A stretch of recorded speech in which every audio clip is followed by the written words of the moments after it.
Estamos al aire por TikTok, en vivo y en directo. Estamos para la gloria del Señor. El Señor ha sido bueno. Está llegando la gente a la sintonía en vivo y en directo. También estamos para el YouTube y también para Instagram. Para el Facebook, perdón, para el Facebook. De modo que la gloria sea para nuestro Padre Dios. Con una persona que allá, donde quiera que esté, sea tocado por el Espíritu Santo, se rinda a los pies de Cristo, se motive a ir a una iglesia a buscar el reino de Dios.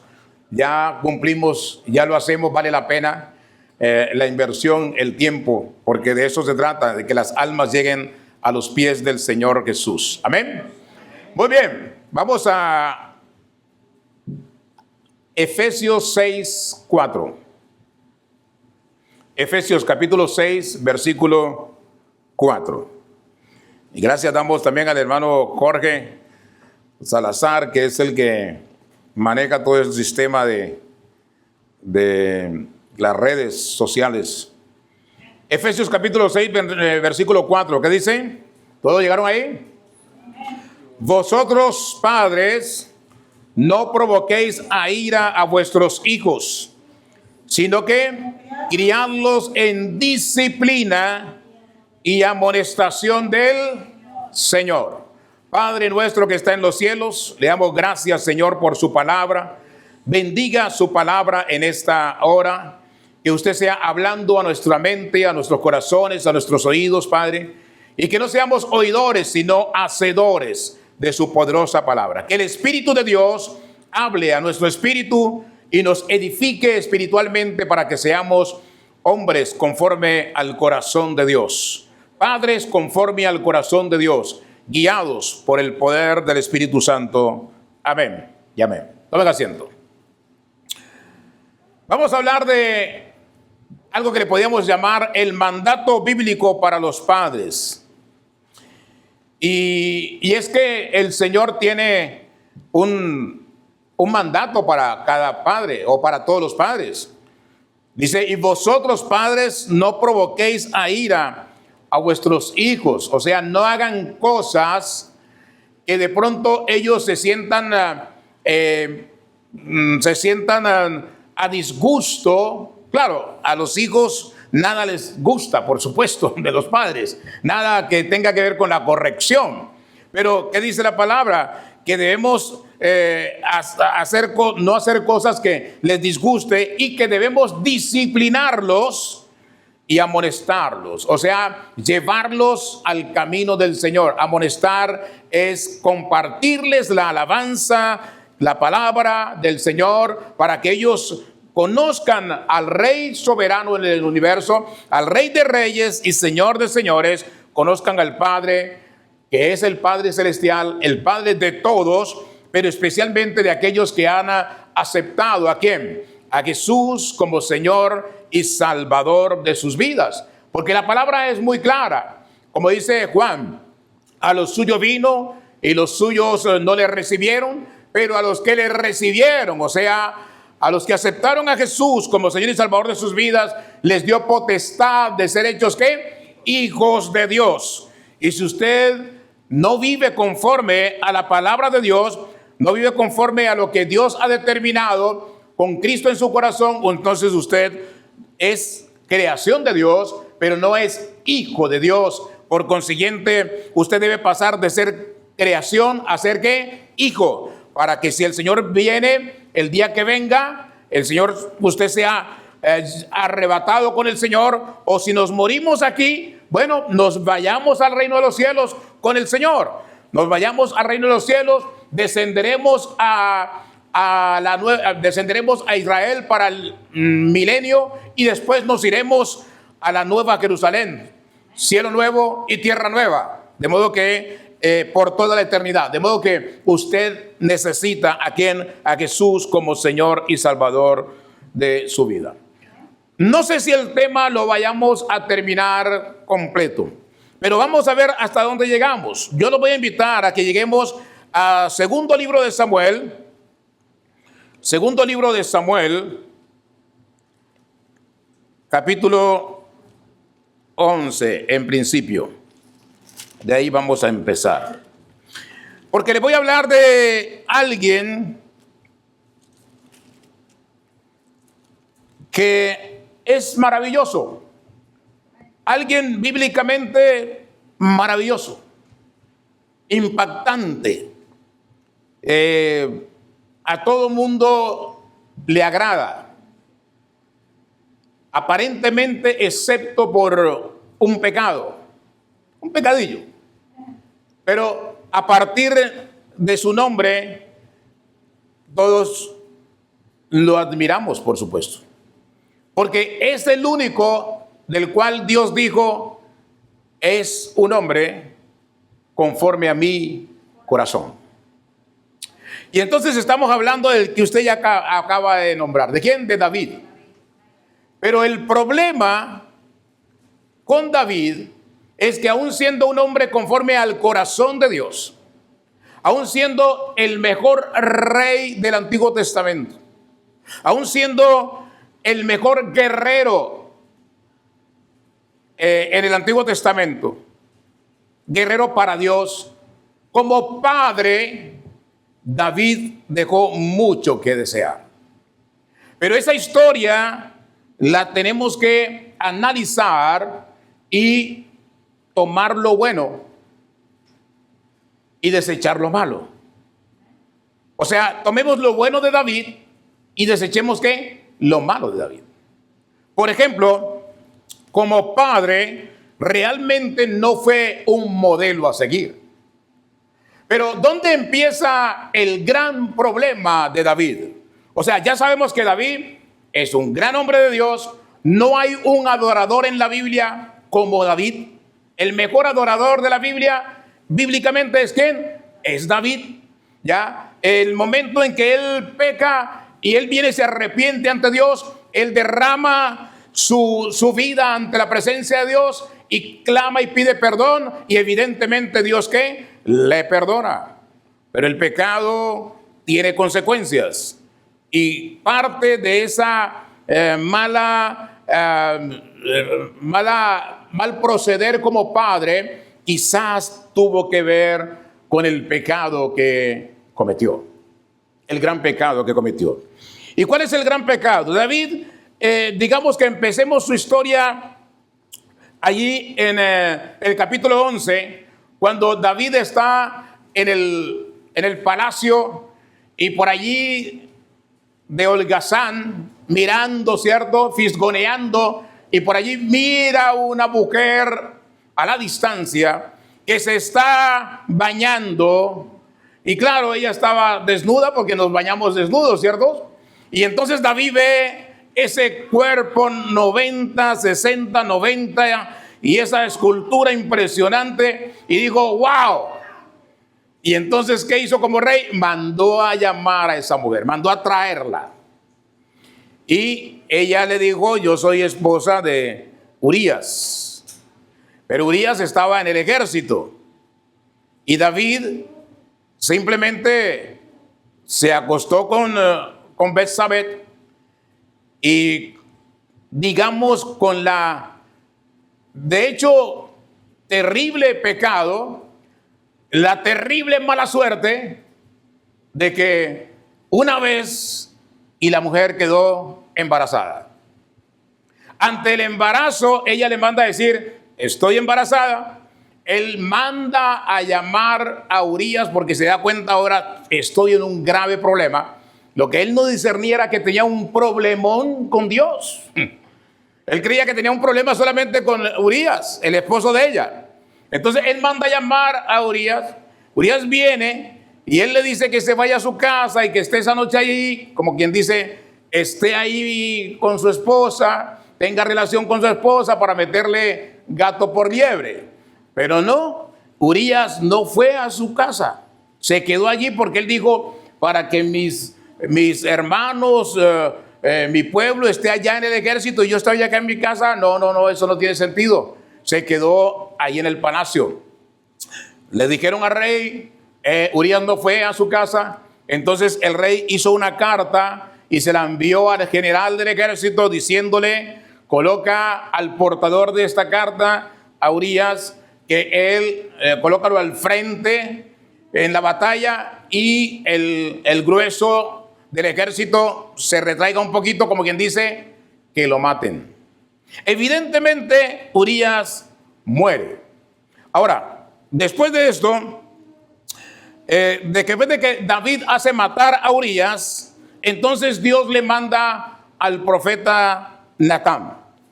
El profeta viene y le dice a Urías: rey, hay una familia que tiene mucho dinero, tiene muchos animales, vacas, ovejas, en fin, de todo. Y el vecino no tiene sino una ovejita. ¿Cómo le parece que vino una visita para el que tiene mucho, y él, en vez de matar una de las que tiene, mató la del vecino? Y entonces David se indignó, se enojó y dijo: es digno de muerte ese personaje. Entonces el profeta Natán le dice: ese hombre es usted. Cuando él entiende la parábola, dice: ese hombre es usted. Y él como que ahora sí le cayó el 20 y se queda perplejo. Entonces le dice: Dios haga su voluntad. Y dice: no morirás, pero por cuanto has hecho hablar a los enemigos del Señor, la espada nunca se apartará de tu casa. Entonces David tuvo que pagar ese pecado. Dios lo perdonó, pero tuvo que pagar las consecuencias de ese pecado hasta el día de su muerte. Hasta después de su muerte incluso. Entonces, lo primero que pasó fue que el niño que esperaba Betsabé murió. Recién nacido, murió. Y después de eso se le vino a David un problemón grande. En el capítulo 13, usted lea esta historia desde el capítulo 11 hasta el capítulo 15 en su casa, porque no tengo tiempo de que lo leamos acá. Por eso estoy resumiéndolo. Entonces, en el capítulo 13, verso 1 al 19, David tenía varios hijos. Entre ellos tenía a uno que era mal portado, llamado Amnón. Y ese Amnón tenía un amigo que era sobrino de David, primo de él. Y Amnón le dice al primo: mira, el primo lo ve así como medio. Entonces le dice: bueno, ¿y qué te pasa? ¿Estás enfermo? Dice: no estoy enfermo. ¿Cuál es el problema entonces, que te veo mal? No, es que mi prima Tamar me encanta. Tamar era una media hermana de Amnón, hija de David, con un hermano llamado, ¿cómo? Absalón. Absalón significa la paz de su padre. Y entonces el amigo, primo, mal portado también le dice a Amnón: pero eso es muy fácil. Tú quieres estar con ella, hazte el enfermo y le mandas a decir a tu papá, a David, al rey, que estás enfermo y que pues que te mande a Tamar para que te atienda, y ya estando aquí, pues tú haces lo que quieras con ella. ¿Se da cuenta? Por eso los jóvenes, a todo mundo no se le pide consejos. Los consejos se le piden al papá. Jovencitas, los consejos se le piden a la mamá, no al amigo o a la amiga. Los consejos se le piden al papá o a la mamá, porque el mundo te da ¿qué? Malos consejos. Evidentemente Amnón hace eso. Y el rey David le manda inocentemente a Tamar para que lo atienda. Ella le prepara algo ahí. Y Amnón hace salir a todos los que están ahí, y cuando está ella llevándole algo de comer al cuarto, él la forzó y la violó a su media hermana. Entonces Tamar, que era hermosa, dice la Biblia que era una mujer muy hermosa, sale llorando. Y cuando va en la calle llorando y sabiendo que ha sido violada, claro, ella se echa cenizas y rompe su vestido de colores, porque las hijas del rey vestían de vestidos de colores. Entonces Absalón aparece en acción, su hermano, y le dice: ¿qué pasó? ¿Ha estado contigo Amnón? Sí. No llores, tu hermano es, no te preocupes. Se la llevó a su casa y Amnón la dejó en su casa. Y dice la Biblia que cuando David se dio cuenta, versículo 21 del capítulo 13 del segundo libro de Samuel dice: y luego que el rey David oyó todo esto, ¿qué fue lo que hizo? Se enojó, ¿qué? Mucho. Pero la pregunta aquí es, en un caso de estos, ¿solamente vale enojarse? No, no es suficiente. No es suficiente enojarse. ¿Por qué?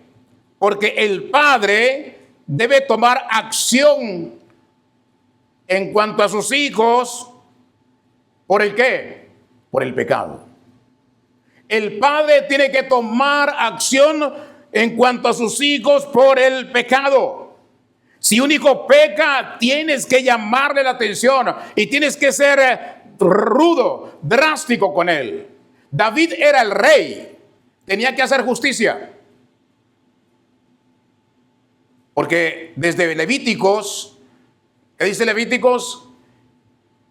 Que el hombre no puede acostarse con una familiar y mucho menos medio hermana. No puedes. Entonces David lo sabía y David no hizo nada, simplemente se enojó, se disgustó, pero no actuó contra el pecado. David no reprendió a Amnón, no le dijo nada. David no llamó a Tamar y la consoló como su hija, tampoco hizo nada. David no habló con Absalón, el hermano de Tamar, no hizo nada. Ni como rey, ni como padre. Digamos que dejemos al rey a un lado, dejemos el cargo a un lado, pero es tu hija, es tu hijo, es tu otro hijo. Tienes que hacer algo.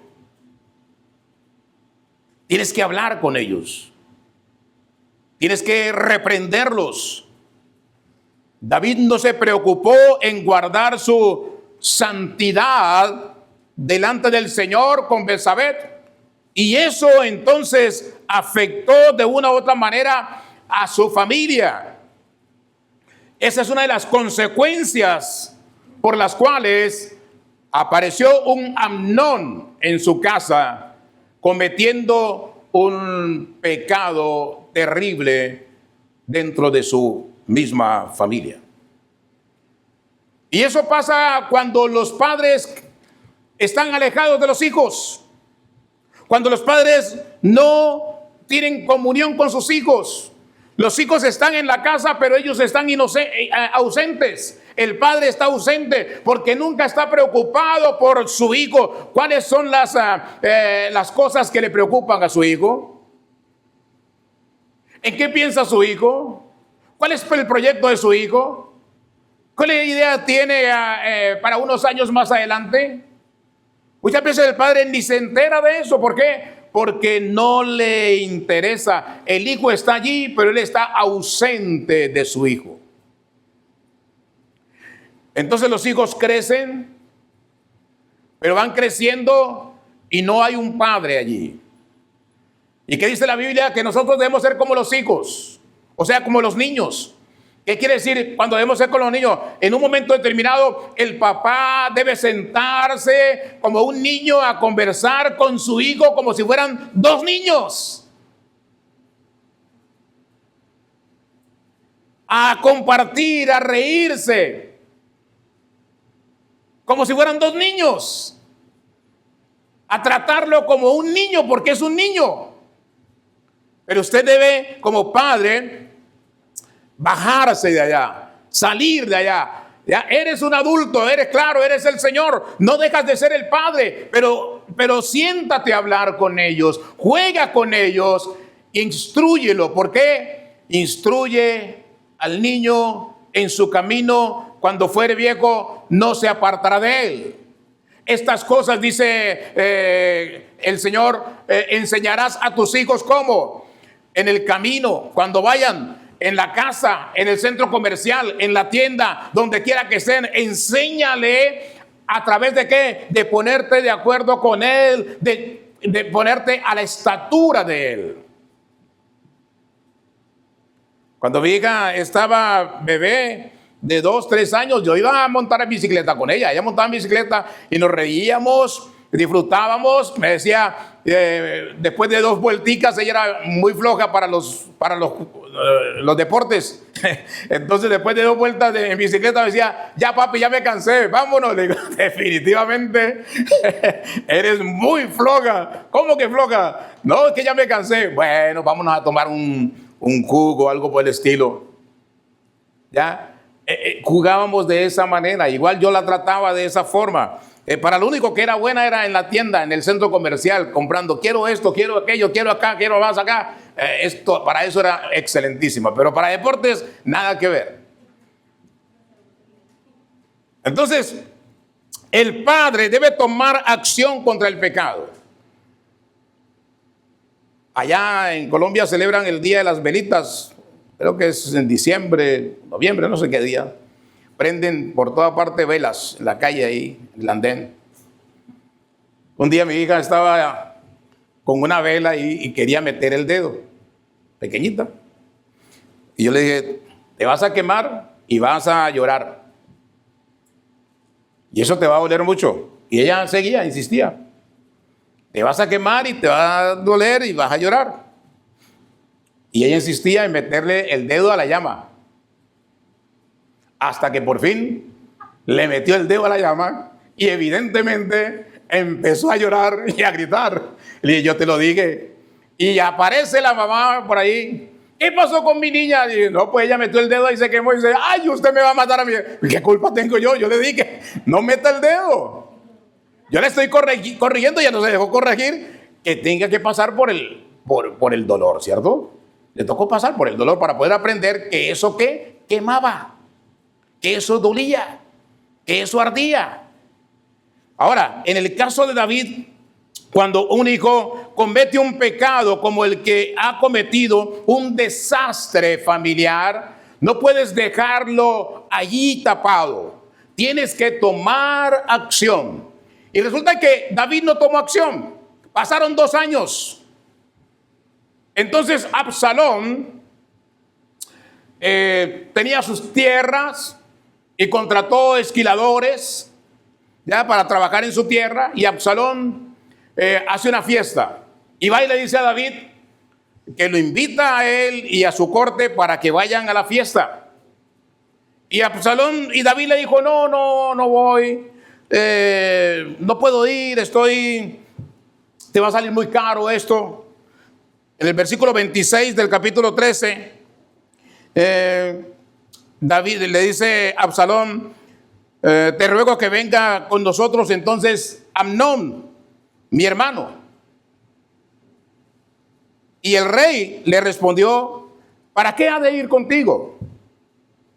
Versículo 27 dice, pero como Absalón le importunaba, ahí viene un problema. Eres el papá. Un hijo no te puede importunar así ya sea adulto. Si el hijo quiere hablar contigo, por muy ocupado que tú estés, debes tener el tiempo para hablar con tu hijo. David, dice la Biblia, que su hijo le importunaba. Y eso que era el hijo más pintoso que tenía, el más querido. Dice la Biblia que era hermoso, que su cabello le llegaba, cada año le cortaban el cabello y pesaba 2 ciclos o 200 ciclos, algo así, que era una cosa maravillosa, que Absalón era hermoso. Y esas son las palabras que utiliza la Biblia. Pero dice que como Absalón le importunaba, entonces David dejó ir con él a Amnón y a los hijos del rey. Llegaron a la fiesta y Absalón había instruido a sus trabajadores: cuando mi hermano Amnón esté ebrio, ustedes lo matan. Y evidentemente eso pasó. Cuando él se emborrachó, Amnón murió por orden de ¿quién? De Absalón, su hermano. ¿Por qué lo mató después de 2 años? Porque en esos 2 años David no llamó a ninguno de ellos. Y entonces esa herida de Absalón se fue acrecentando, estaba ahí y estaba maquinando de qué manera iba a vengar la violación de su hermana. Y fue de esa manera, matando a su medio hermano. Ahora, si bien es cierto que es Absalón quien mata a su medio hermano, a David le faltó sabiduría, les faltó discernimiento para entender que algo no iba a estar bien ahí. Que por qué Absalón quería que Amnón fuera cuando hacía 2 años había pasado un evento terrible para él como familia y como hermano directo de Tamar. Prácticamente David le dio, sin querer, le dio la firma a Absalón para que matara a Amnón. Prácticamente él es culpable también de ese hecho. Le faltó ahí a David como padre tener ese discernimiento de comprender eso. Hay casos en que nos hemos dado cuenta. Hay hermanos que han estado teniendo sexo con sus hermanas porque al papá le dio, o a la mamá y el papá no fueron sabios en decir, bueno, estos jóvenes ya están creciditos, él tiene que ir a un cuarto acá y ella tiene que estar en otro cuarto, y no que en el mismo cuarto pusieron a dormir a los 2 muchachos y terminaron mal ellos 2. ¿Por qué? Por culpa de los padres. ¿Quién tuvo la culpa? Ellos, no, los padres. Lo mismo es el caso de David aquí. David permite y le dice a Absalón, está bien, Amnón va, pero él no tuvo esa percepción de que algo no iba a estar bien allí. Algo no iba a estar bien. Entonces, ¿qué pasó cuando Absalón mata a Amnón?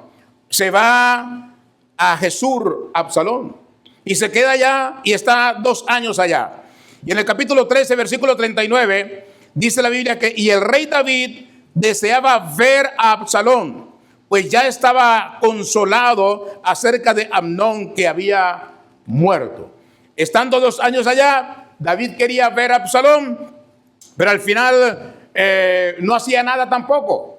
Bueno, llegó un momento en que David manda a llamar a Absalón. En el capítulo 14, versículo 24 dice, mas el rey dijo que le trajeran a Absalón, le dijo a Joab. Y cuando llegó a Absalón, en el versículo 24 dice, mas el rey dijo, váyase a su casa y no vea mi rostro. Y volvió Absalón a su casa y no vio el rostro del rey. O sea, lo mandó a llamar, pero no atendió, no habló con Absalón. ¿Qué podía haber hablado? Bueno, llamarlo, es tu hijo, llamarlo, sentarte con él, decirle te perdono y perdóname. Pero hay padres que nunca le dicen a sus hijos perdóname. Hay padres que se equivocan y nunca aceptan que se equivocaron. David debía haberle dicho a Absalón, perdóname. Y si él le dice, perdóname, perdóname, ¿por qué? Porque sé que Amnón hizo lo malo con Tamar y no hice nada. Perdóname porque los he descuidado. Perdóname porque nunca he tenido he ejercido una actitud de papá adecuada para con ustedes, para contigo. Hay muchos padres que nunca le dicen, bueno, según ellos nunca se equivocan. Pero el papá también se equivoca. Y cuando nos equivocamos, tenemos que reconocerle a nuestro hijo, perdóname porque me equivoqué. Y eso no me hace más ni menos. No, me hace un papá responsable. Responsable porque mis actitudes tienen un efecto. Y tengo que decirle, perdóname. Igual la mamá, si se equivoca, debe decirle a su hija, perdóname, o a su hijo, perdóname. Entonces debemos reconocer cuando nos equivocamos. Debemos reconocer si necesitamos pedir perdón. Pero si él le dice, perdóname, seguramente, y si abraza a su hijo, un abrazo sincero de perdón, y su hijo, ¿qué le va a decir? Perdóname tú a mí, papá, porque también he hecho lo malo. Pero David no lo hizo. Simplemente que no quiso ver el rostro de ¿quién? De Absalón. Ahora, entonces Absalón mandó a llamar a Joab 2 veces. Joab, mano derecha de David. Y Joab no quiso ir. Entonces Absalón, como era de armas a tomar, le dijo a sus empleados, métanle candela ahí al terreno de Joab. Y le metieron incendio y empezó a arder el fuego. Y cuando vino Joab, ¿por qué tus empleados me han quemado mi terreno? Porque yo te he mandado a llamar 2 veces y no has querido venir. Entonces yo sabía que así ibas a venir. ¿Y para qué te mando a llamar? Dile a mi papá que para qué me mandó a traer de allá para acá si no quiere que yo vea su rostro. ¿Se da cuenta? Fue más sabio el hijo que el padre. Entonces Joab va y le dice al rey. Entonces vino pues, versículo 33 del capítulo 14, vino pues Joab al rey y se lo hizo saber. Entonces llamó a Absalón, el cual vino al rey e inclinó su rostro a tierra delante del rey, y el rey besó a Absalón. Eso fue lo único que hizo David. No dice más nada. No dice más nada. Eso fue lo único. Entonces David salió a atender a Absalón y simplemente lo besó. ¿Cómo se sintió Absalón? ¿Cómo se sentiría usted, el hijo de su papá? Una vez más, Absalón salió con ¿qué? Decepcionado de su papá. Salió con dolor. Una vez más, Absalón salió diciendo, no vale la pena tener un papá como este. Y entonces se llenó de ¿qué? De amargura. Se llenó de amargura, y esa amargura fue creciendo, creciendo, creciendo, creciendo. ¿Qué hizo Absalón entonces? Absalón va y se para, se sienta a la puerta de la entrada a Jerusalén. Y todo el que iba a pedir audiencia con el rey, Absalón lo llamaba y le decía, no tienes quien te oiga ahí no hay nadie que se preocupe por ti, pero yo puedo hacer por ti. ¿Cuál es el problema? Esto y esto. Entonces la gente, él los atendía, él hacía juicio con ellos y lo iban a besar en la mano como al rey. Pero Absalón simplemente los abrazaba. Y al abrazarlos, ¿qué hacía? Se estaba ganando ¿de qué? el cariño, el aprecio de esa gente. ¿Por qué? Porque él le decía, no tienes en el palacio nadie que se preocupa por ti. ¿Y quién me eligiera a mí como rey para yo poder hacer juicio en esta tierra conforme ustedes lo merecen? Pasaron 4 años y en esas estaba Absalón, maquinando ¿qué? Un golpe de estado a su papá. ¿Por qué? Porque estaba amargado con su papá, porque estaba decepcionado de su papá. ¿Por qué? Porque tenía odio en su corazón contra su padre. ¿Por qué? Porque el padre nunca actuó como padre. Porque cuando usted no actúa, no actuamos, las cosas van a terminar ¿qué? Mal. Ya estaba mal, había terminado mal en el momento en que Amnón violó a su hermana, en el momento en que Absalón mató a Amnón, y ahora sigue mal. ¿Por qué? Porque ahí David no hace nada. Como papá no hizo nada. El padre tiene que estar pendiente ¿de quién? De sus hijos. No importa si es el ejecutivo más grande de una compañía. Eso es irrelevante. ¿Para quién? Para el hijo. El hijo no quiere al presidente de la República. El hijo no quiere al presidente de la Mercedes-Benz, al presidente de United. El hijo no. El hijo quiere ¿quién? A su papá. El hijo quiere a su papá. A él no le interesa el cargo que tenga el papá. Ahora pasarán años seguramente después donde bueno que mi papá es el X, Y o Z, cierto, es el CEO de X compañía, pero al final el hijo quiere a su papá. ¿Dónde estás, papá? ¿Dónde estás, papá? ¿Existe ese papá? Es lo que pregunta el hijo. ¿Dónde está? Hay un comercial en la televisión muy interesante, ¿no? Está el padre ahí en la computadora con sus papeles y se aparece el niño allí y le pregunta, ¿qué es esto, papá? Y él le dice, esas son las cosas que tengo que hacer en el día. Y esto, pues, eso es para todas las cosas importantes que tengo que hacer en el día, entonces las tengo allí.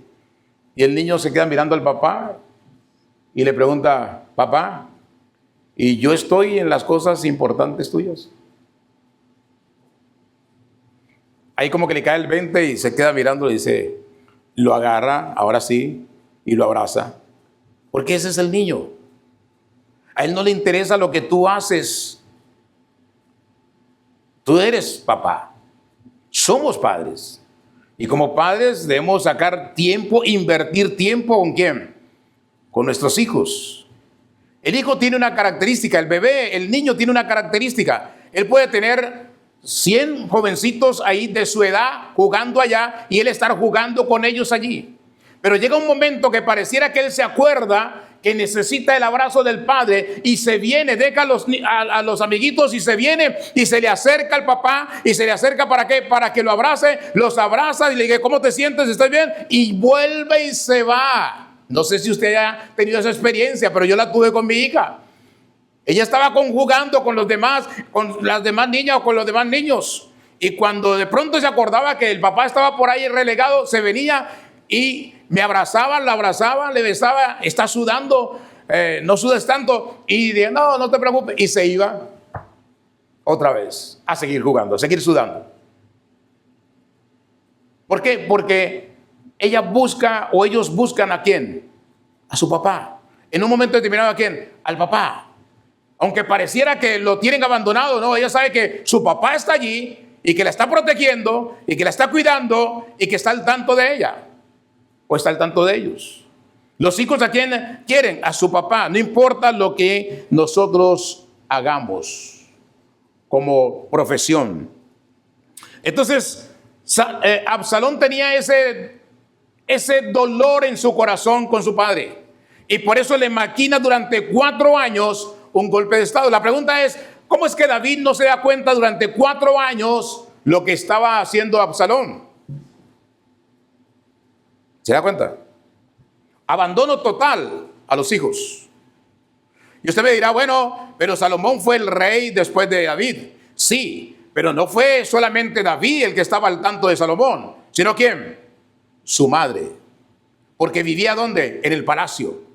Y como ella vivía allí y Salomón vivía allí, entonces David estaba allí y Salomón estaba cerca de David, porque tenía con su mamá Betsabé allí. Pero allí no vivía Absalón. Entonces Absalón se crió en otro ambiente, en otro lugar, aunque eran reconocidos hijos del rey, pero no veían al rey todos los días, no veían al rey cada 8 días, no veían al rey cada mes, no veían al rey ni siquiera cada año, simplemente cuando él quería y eso, pero no hablaba con ellos, no compartía con ellos. Padres, debemos compartir con nuestros hijos. Si ellos quieren, ya de grande, ¿no? Si ellos quieren. De niños hasta los 18 años, ahí estamos. ¿Cierto? Es nuestra obligación. Pero ya después de los 18, si ellos quieren. No, me voy, ya no quiero saber nada de ti. Bueno, ya es su problema. No, me aparto, ya no quiero, y no quiero vivir, no quiero que me digas qué tengo que hacer. Ah, bueno, es tu problema. Ya cumplí. Hasta los 18. De ahí para allá, te fuiste, te apartaste. Tu carácter como quieres tenerlo y no quieres que nadie te corrija, es tu problema. Pero mientras sean menores de edad, a los 18 años, no hay problema. Hasta los 18. ¿Por qué? Porque los hijos que dicen, no veo la hora de cumplir 18 años y me voy. Ah, que le vaya bien. Al mes quieren regresar. ¿Por qué? Porque no tienen con qué cumplir con sus funciones, pagar la renta, la comida, el carro y todas las cosas que tienen que venir. Un padre tiene que estar al tanto de sus hijos. Y los hijos, por supuesto, cuando dicen los hijos deben que establecer, un padre debe establecer límites con sus hijos. Cuando no estableces límites con tus hijos, entonces pasa lo que pasó con David y sus hijos. Porque no hay límites. Los amigos en la casa, ¿hasta qué horas pueden estar? En la noche. Los gastos del hogar deben ser compartidos ¿por quién? Por todos, y los hijos ya crecieron. Las tareas domésticas en la casa deben ser compartidas por todos porque ya crecieron. La mamá cocina, sí, y los hijos comen. ¿Y quién lava los platos? La mamá. Ah, también. Entonces la comida la hizo ella, se la comió ella y ella lava los platos y todo. El esposo debe lavar platos. Enseñarle a los hijos que hay que ayudar en la casa a lavar platos, a barrer, a trapear, a meter la vacuum, la basura. Porque la mamá también necesita tiempo libre. Pero si todo lo hace ella sola, lo cargamos a ella sola, entonces ella está todo el día, medianoche, dándole en la cocina y todos los demás en la televisión, bien, tranquilo ahí, como diría la señora, tiradotes ahí.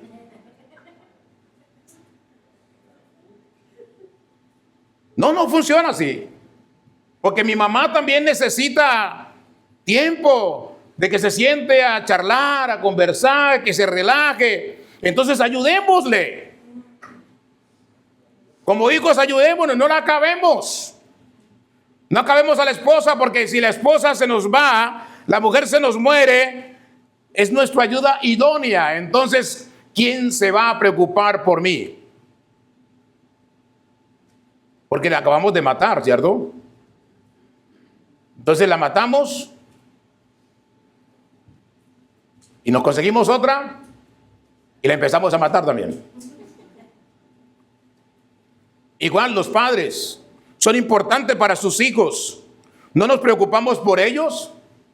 ¿O ellos por nuestros padres? ¿Y qué sucede? Se nos mueren y cuando ya se mueren a los 30 años, 40 años, mi papá tenía razón. Entonces ahí van a reconocer que papá tenía razón. Ese es el problema. Hay que ayudar a los hijos a aprender de los errores y que se acostumbren a ayudar en la casa, en todas las áreas. Y una cosa importantísima es que nosotros debemos criar hijos para la sociedad, hijos para Dios, no para nosotros. Un paisano con el que compartí apartamento cuando llegué era muy mal portado, muy mal portado. Y entonces hablábamos con unas amigas de allá mismo, de la tierra, y yo les decía, es que ese es un problema de mala crianza. Y las amigas conocían a la familia. Y me dijo una de ellas, no, esa señora, la mamá de es una maravilla de persona y el papá es una maravilla de persona. Y le dije, evidentemente, esas maravillas de madres, esos maravillosos padres son malos padres al final para edificar, para criar hijos. ¿Por qué? Porque los crían para ellos, no para la sociedad, no para el Señor, no los corrigen. Y el mal comportamiento que tuvieron con su papá, con su mamá, ay, el niño, sí, déjelo tranquilo, en la calle no se lo van a soportar, nadie se lo va a soportar. Entonces van a tener que sufrir el doble, el triple, todo el mundo les va a hacer el feo. ¿Por qué? Porque lo criaron para ellos, no para otras personas, pudieran compartir con ellos. Una hermana de la iglesia donde estábamos la otra vez, su hija se fue a vivir a Dallas. Y dice ella, estando en Dallas, la llamaba por la mañana. Le decía, ¿ya arreglaste la cama? ¿Ya arreglaste la cama? ¿Ya tienes esa cocina cómo está? ¿Tienes platos sucios allí? ¿Todo está bien? Y entonces le decía al esposo, me decía el hermano José, decía, déjala. Ya vive sola ya. Le dije, no la puedo dejar. Si mañana se casa y va a ser la casa un desastre, patas arriba, lo primero que van a decir es que esa mamá no le enseñó. Esa mamá no la corrigió. Esa mamá no le ayudó a ser una buena mujer para mi hijo.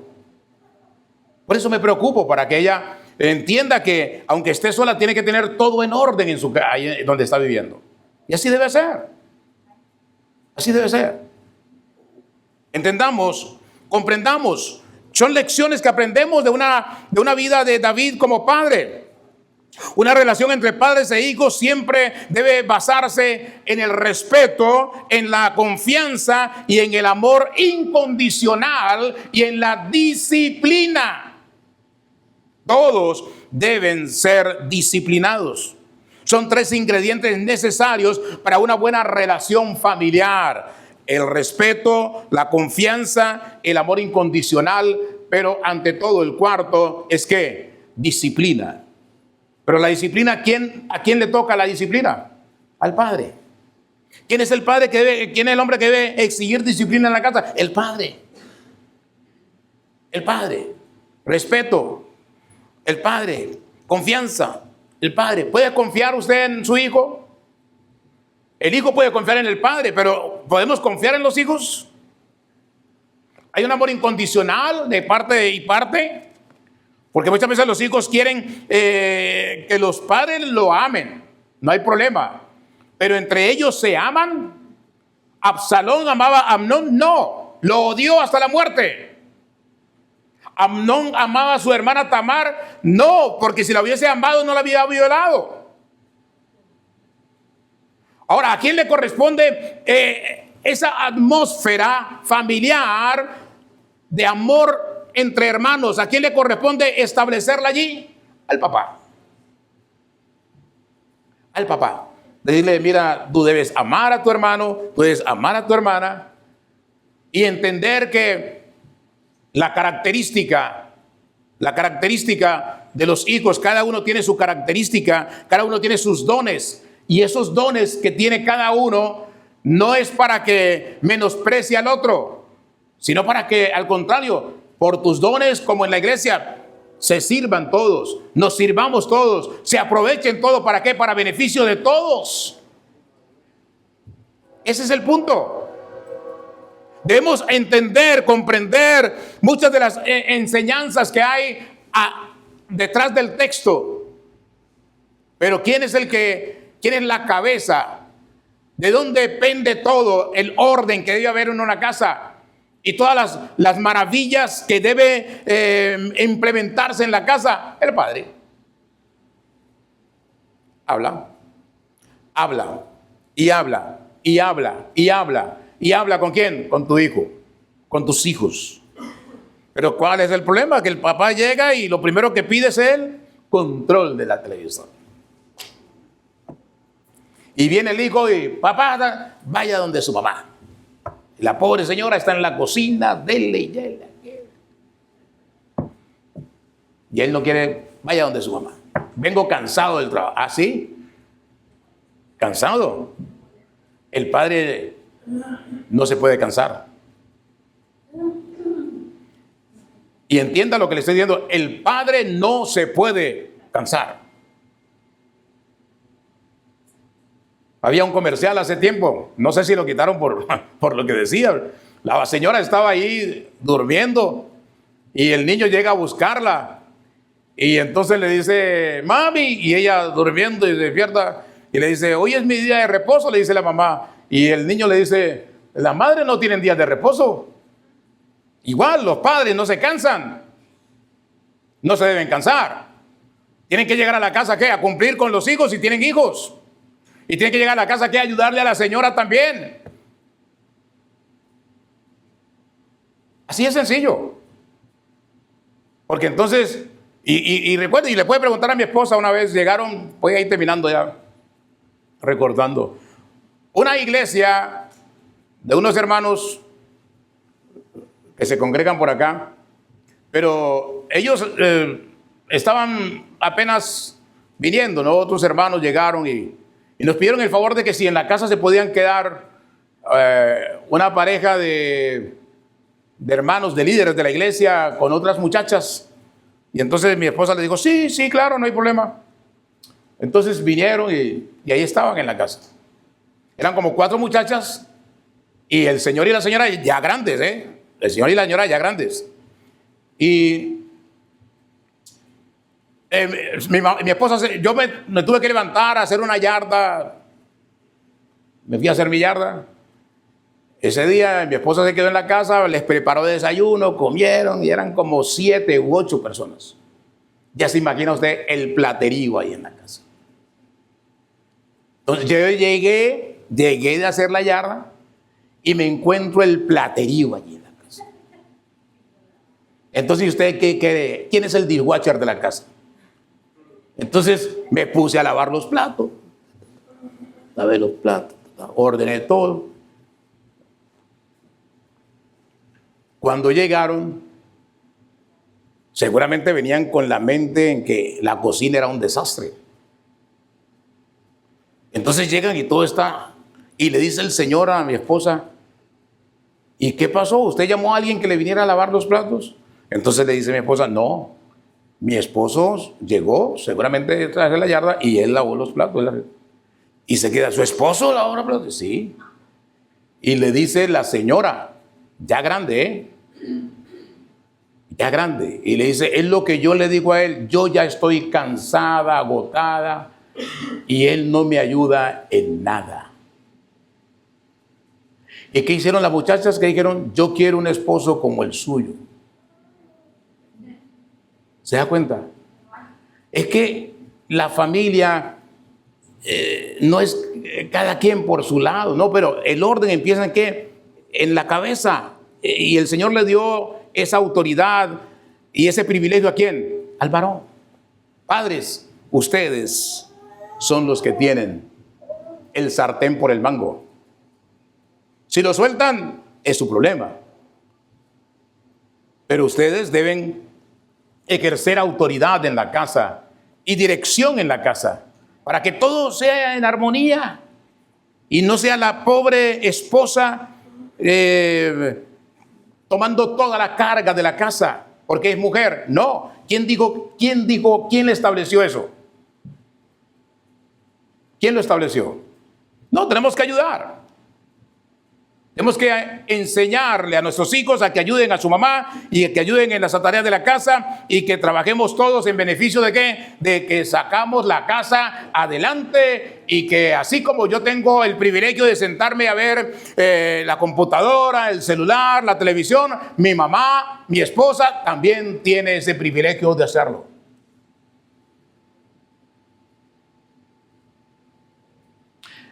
No es fácil los que van a ser papá. No es fácil, pero tampoco es imposible. Como decía ahora 8 días, ¿no? Tenemos que prepararnos antes de ser papá, prepararnos si queremos ser papá para ese rol de papá. Tenemos que hacerlo. Entendámoslo, comprendámoslo. Ahora, ¿cuál es el otro punto? Muchos decimos, bueno, yo ya no tengo niños creciendo allí. Pero tienes hijos grandes, enséñales a ser papá. Instrúyelos para que ellos aprendan a ser un buen papá, un buen esposo. Para que ellos puedan tener un hogar diferente, modelo para los demás. Tenemos que enseñarles. Pero, ¿quién nos enseña más? La palabra de Dios. La palabra de Dios. La palabra. Ponerla en práctica, la palabra de Dios. Porque hoy decimos, bueno, David, todos los errores que cometió, sí, pero David estaba escribiendo la palabra, ¿no? Pero hoy tenemos el privilegio de mirar hacia atrás. Y los errores que ellos cometieron, ¿por qué la Biblia nos muestra los grandes personajes con sus virtudes y sus errores? Para que usted y yo aprendamos y saquemos lo mejor de todo y podamos ser guiados por el Espíritu Santo para ser hombres conforme al carácter de Dios, al corazón de Dios. Póngase sobre los pies.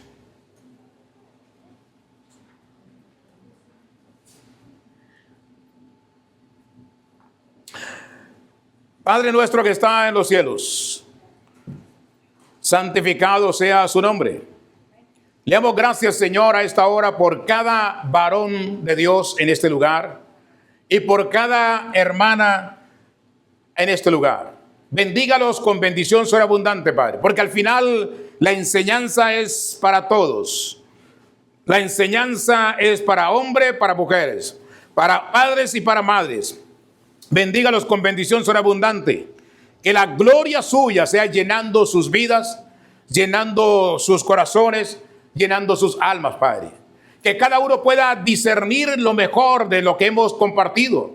Que pueda entender que necesita la palabra de Dios, que necesita el fuego del Espíritu Santo, que necesita andar en comunión con el Señor Jesucristo, que necesita ser el mejor ejemplo para el mundo, para los que le rodean, en la iglesia, en el trabajo, en la calle, donde quiera que estén, especialmente en la casa. Ser hombres y mujeres guiados por el poder del Espíritu Santo para llevar y actuar conforme a la palabra maravillosa de nuestro Señor Jesús.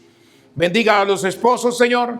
Bendiga a los padres, Señor. Úngalos con el fuego de su Espíritu Santo. Prospérenlos en todas las cosas. Que sigan siendo proveedores. Que sigan siendo esos hombres que trabajan arduamente. Pero que ante todo, Dios, también sean hombres que se rinden, que se humillan ante la presencia suya, Señor Jesús, y que le entregan su vida a Jesús, el autor y consumador de la vida, y que se postran ante la presencia suya para tener la sabiduría de guiar a sus hijos, de conducirlos a sus hijos, a sus nietos, y poderles hablar del fuego del Espíritu Santo, del Señor Todopoderoso, del Santo de los Santos, y poder vivir vidas santas, íntegras, conforme al propósito suyo.